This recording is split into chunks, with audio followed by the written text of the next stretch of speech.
आप में कहीं कोई कठिनाई नहीं है। कठिनाई तो ऊपर के नेता में हो जाती है और उस कठिनाई का नतीजा होता है कि हमारे प्रधानमंत्री जी के आदेश की भी अवहेलना लोग कर जाते हैं। प्रधानमंत्री जी तो आकर के चिल्ला चिल्ला करके लोकसभा चुनाव में कह रहे थे कि भैया एनडीए उम्मीदवार को जिता दीजिए, कि दिल मिले न मिले हाथ मिलाते रहिए, तब नहीं हो पाएगा।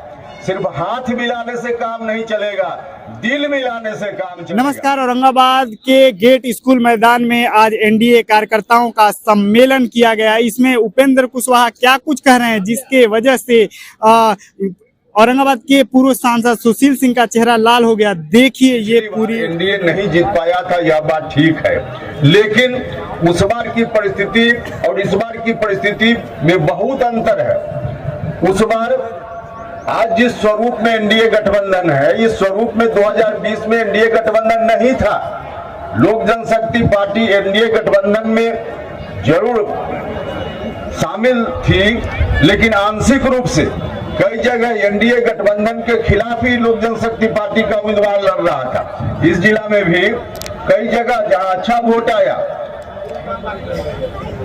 बाकी और जगह भी, तो उनके चलते भी कई जगह एनडीए के उम्मीदवार की हार हो गई। और उतना ही नहीं, उस वक्त उपेंद्र कुशवाहा और हमारे लोग भी एनडीए गठबंधन से बिल्कुल बाहर थे।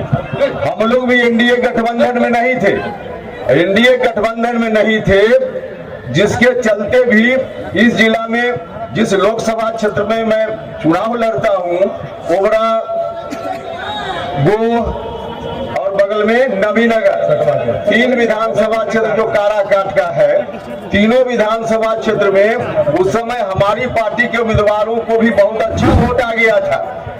तो उस समय यह परिस्थिति थी जिसके चलते आरजेडी जीत गया, वरना आरजेडी उस वक्त भी नहीं जीतता। लेकिन इस बार कहा, इस बार तो लोक जनशक्ति पार्टी भी पूरी ईमानदारी से एनडीए गठबंधन में है और उपेंद्र कुशवाहा की पार्टी राष्ट्रीय लोक मोर्चा भी पूरी ईमानदारी से गठबंधन में है। तो जब इतनी बड़ी ताकत एक साथ इकट्ठी हो गई है, तो कहीं से इस बार इफ वट नहीं है। निश्चित रूप से 6 में 6 सीट जीतने का संकल्प पूरा होगा, पूरा हो सकता है। हाँ, लेकिन एक चीज जरूर हम आग्रह करेंगे, एक चीज जरूर हम आग्रह करेंगे, मित्रों, मिलिए तो दिल से मिलिए। दिल से मिलिएगा तो निश्चित रूप से हम लोग 6 में 6 सीट जीतेंगे। लेकिन जो कहा जाता है कि दिल मिले न मिले हाथ मिलाते रहिए, काम नहीं हो पाएगा।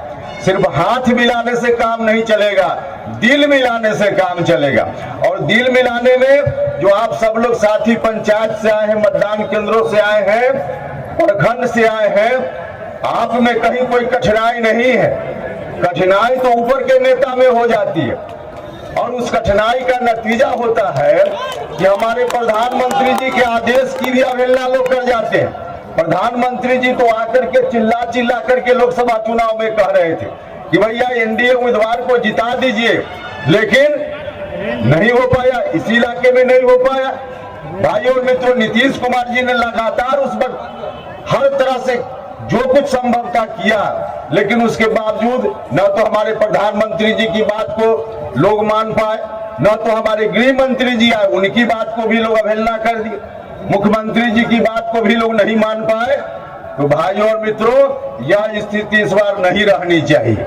हम हाथ जोड़कर प्रार्थना करना चाहते हैं, सब लोगों से आग्रह करना चाहते हैं, यह स्थिति रहेगी तो चाहे हम जितनी भारी भीड़ जुटा ले, नतीजा बहुत अच्छा नहीं आएगा, यह कहने में मुझको कोई हिचक नहीं। लेकिन स्थिति अगर ठीक हो गई तो दुनिया की कोई ताकत नहीं है कि 6 में 6 सीट इस जिला की जिताकर न भेजे, दुनिया की कोई ताकत नहीं है, सभी सीट हम जीतेंगे। लेकिन यह जो शर्त है, इस शर्त को पूरा करने का काम करना है। पिछली बार हम लोग भी जब घूमते थे लोकसभा के चुनाव में, कई जगह एनडीए गठबंधन का ही कई साथी जो हम लोगों को सुनने में डायरेक्ट सामने तो नहीं, लेकिन कुछ लोग बोलते थे कि प्रधानमंत्री जी तो बोलकर गए हैं अब की बार 400 पार। अरे 400 पार जब कह ही रहे हैं तो एक सीट कम ही हो जाएगी, 399, तो भी सरकार बन जाएगी। भैया यही सोच करके 400 पार क्या 300 पार भी हम नहीं कर पाए। इस बार ऐसा मत सोचिएगा एक एक सीट का महत्व है। हाँ, यह बात ठीक है कि हमारे नेता सभी प्रदेश के अध्यक्ष एनडीए गठबंधन के घूम कर आ रहे हैं, बहुत सारे जिलों से आ रहे हैं, और हम भी लोकसभा चुनाव के बाद हमने भी बिहार का दौरा किया है। सभी जिलों में हम भी गए हैं। तमाम जिलों की परिस्थिति और वहां का परिदृश्य जो बताता है, निश्चित रूप से जिस तरह से प्रत्येक दिन पूरब का सूरज में उगना, प्रत्येक दिन सूरज का पूरब में उगना निश्चित है, उसी तरह से नीतीश कुमार जी के नेतृत्व में बिहार में फिर से सरकार बनेगी, यह निश्चित है, निश्चित रूप से निश्चित है। लेकिन औरंगाबाद के भाइयों, अब सोचना आपको है, सोचना आपको है कि आपकी हिस्सेदारी बनने वाली सरकार में होती है कि नहीं होती है। यहाँ से लोगों को जिताकर भेजिएगा, तभी तो आपकी हिस्सेदारी सरकार में होगी, वरना बिहार भर के लोगों की हिस्सेदारी होगी और औरंगाबाद के लोग वंचित रह जाएंगे। सरकार तो बनेगी ही। इसलिए हम आप सब लोगों से कहने आए हैं कि सब लोग मिलकर यहाँ से जिताकर एनडीए गठबंधन का कोई उम्मीदवार हो, चाहे जिस पार्टी का हो, एनडीए गठबंधन के उम्मीदवार को देखिएगा और एक एक वोट उसके पक्ष में जाए, इसको सुनिश्चित करने का काम कीजिएगा। तो आप सब लोगों से ही आग्रह, इतना अच्छा काम कर रही है सरकार, यह सरकार नहीं रहेगी तो कौन सरकार आएगी? बिहार को बर्बाद करने वाली सरकार आएगी।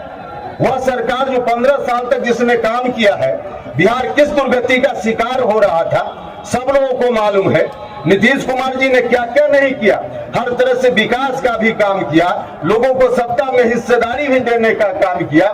जो गरीब गुरबा लोग हैं, दलित लोग हैं, पिछड़ा अति पिछड़ा समाज के लोग हैं, वैसे लोग पहले एक वार्ड का मेंबर भी बनना चाहता था, लोग कोई दलित समाज का, कोई अति पिछड़ा समाज का व्यक्ति तो वार्ड का मेंबर तक नहीं बन पाता था। लेकिन नीतीश कुमार जी के हाथ में सत्ता आई 2005 में, एक साल के अंदर अंदर उन्होंने ऐसा प्रावधान बनाया, ऐसा नियम बनाया कि दलित अति पिछड़ा समाज के पुरुष तो छोड़ दीजिए, आज दलित समाज की महिला भी चुनाव जीतती है और वार्ड का मेंबर छोड़ दीजिए, जिला परिषद का अध्यक्ष बन करके कलेक्टर के सामने कुर्सी पर बैठती है। यह किसने देने का काम किया? यह सम्मान देने का काम किया, नीतीश कुमार जी ने सम्मान देने का काम किया। तो देश के स्तर पर हमारे प्रधानमंत्री जी इतना अच्छा काम कर रहे हैं, राज्य के स्तर पर हमारी सरकार आदरणीय मुख्यमंत्री जी के नेतृत्व में इतना अच्छा काम कर रही है। दूसरी सरकार अगर थोड़ी सी गलती से आ गई तो फिर बिहार उसी दौर में चला जाएगा। इसलिए आप सब लोगों से हाथ जोड़कर प्रार्थना है, कोई एक व्यक्ति का सवाल नहीं, एक व्यक्ति का सवाल नहीं है, पूरे राज्य का सवाल है। तमाम जो कार्यकर्ता साथी हैं, आपके भविष्य का सवाल है, आपके भविष्य का सवाल है। यह बात ठीक है कि सभी लोग एमएलए एमपी नहीं बन सकते, सभी लोगों की आकांक्षा अपेक्षा रहती भी नहीं है। कुछ लोग एमएलए एमपी बनेंगे, लेकिन बाकी जो दिन रात मेहनत करके, कार्यकर्ता ही हर तरह से मेहनत करता है, अपना खून पसीना जलाता है, तब जाकर सत्ता में कोई गठबंधन या पार्टी बैठती है। तो जो कार्यकर्ता है उनको भी कैसे सम्मान मिल पाएगा यदि सरकार नहीं बन पाई? तो आप सब लोगों से आग्रह है कि उस वक्त विशेष रूप से आप तमाम लोग जो आए हैं मतदान केंद्र से, प्रखंड से जो साथी आए हैं, आप सब लोगों से आग्रह है कि अगर कहीं से कोई गड़बड़ी करने की कोशिश भी कोई करे तो उनकी बात को नहीं मानिएगा। आप आदरणीय प्रधानमंत्री जी की बात पर, नीतीश कुमार जी की बात पर, जीतन राम मांझी जी की बात पर, चिराग पासवान जी की बात पर और उपेंद्र कुशवाहा की बात पर एक एक एनडीए के उम्मीदवार को यहाँ से जिताकर भेजने का काम कीजिएगा। निश्चित रूप से यहाँ से भी लोग जीत कर आएंगे, सरकार भी बनेगी और अच्छा शेयर सरकार में इस इलाके के लिए भी होगा। तो यही आप सब लोगों से कहने के लिए आए थे। इन्हीं शब्दों के साथ इतना अच्छा इंतजाम, हर तरह से इतनी बड़ी भीड़ आई है, आप सब लोग आए हैं, निश्चित रूप से तमाम पार्टी के साथियों ने मेहनत की होगी तभी जाकर इतनी अच्छी भीड़ आई है। तो तमाम साथियों का मैं हृदय से धन्यवाद करता हूं, इतनी बड़ी संख्या में आप सब लोग आए और जो नेता साथियां हैं, जिन लोगों ने, तमाम जिलाध्यक्ष साथियों ने और दूसरे नेताओं ने इसका आयोजन किया, ये लोग भी धन्यवाद के पात्र हैं, बधाई के पात्र हैं। अच्छा कार्यक्रम आपने किया है, इसके लिए आप सभी लोगों का फिर से मैं धन्यवाद करता हूं और इन्हीं शब्दों के साथ अपनी बात समाप्त करता हूं। बहुत बहुत धन्यवाद।